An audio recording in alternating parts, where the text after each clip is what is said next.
Hello guys, आज के topic में हम बात करते हैं मृदा के कुछ महत्वपूर्ण तथ्य के बारे में। मृदा अवकर्षण, मृदा अपरदन, मृदा को प्रभावित करने वाला क्षेत्र, मृदा अपरदन को रोकने के उपाय और कुछ अन्य तथ्य, जैसे कि केंद्रीय मृदा संरक्षण बोर्ड का गठन, सर्वाधिक क्षारीय मिट्टी कहाँ पर है, लवणीय मिट्टी का क्षेत्र कहाँ है, बंजर भूमि का क्षेत्र कहाँ है आदि।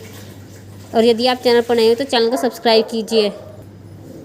मृदा अवकर्षण की बात करें तो मृदा में उर्वरता के ह्रास या उसके विनाश को मृदा अवकर्षण कहते हैं।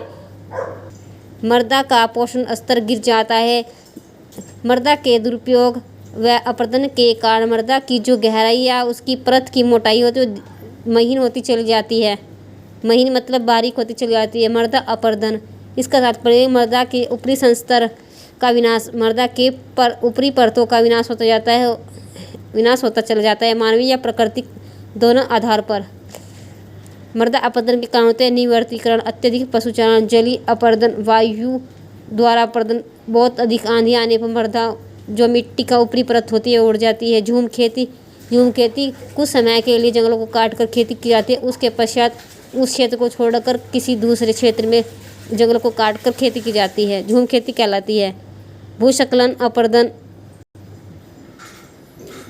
भारत में मृदा अपरदन संभावित क्षेत्र सर्वाधिक है, जैसे कि चंबल और यमुना नदियों का उत्खात क्षेत्र, जैसे चंबल नदी के आसपास बीहड़ क्षेत्र होता है। पश्चिमी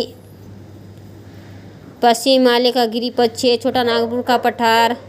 मृदा अपरदन को रोकने के कुछ प्रभावी उपाय हैं: वृक्षारोपण, समोच्च रेखीय कृषि, अतिचारण को रोक, झूम खेती या स्थानांतरित कृषि पर रोक, मेड़बंदी, हरी व जैविक खाद का अधिक से अधिक प्रयोग। अत्यधिक महत्वपूर्ण कुछ तथ्य हैं, जैसे केंद्रीय मृदा संरक्षण बोर्ड का गठन 1953 में हुआ। क्षेत्रफल की दृष्टि से सर्वाधिक बंजर भूमि राजस्थान में पाई जाती है और सूखाग्रस्त क्षेत्र भी राजस्थान में ही पाया जाता है। सर्वाधिक लवणीय क्षेत्र गुजरात में, कच्छ केरल के आसपास का क्षेत्र, कच्छ जिला। सर्वाधिक क्षारीय मृदा होती है यूपी में। मृदा स्वास्थ्य कार्ड योजना की शुरुआत हुई थी 2015 में। मृदा की उर्वरता को बढ़ाने के लिए दलहनी फसलों का प्रयोग किया जाता है।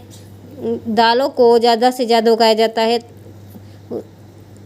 यदि आप चैनल पर नए हो तो चैनल को सब्सक्राइब करना, वीडियो को लाइक करना, अपने दोस्तों के साथ शेयर करना। कल के टॉपिक्स में सीडबी से संबंधित टॉपिक्स किया जाएगा। Thank you.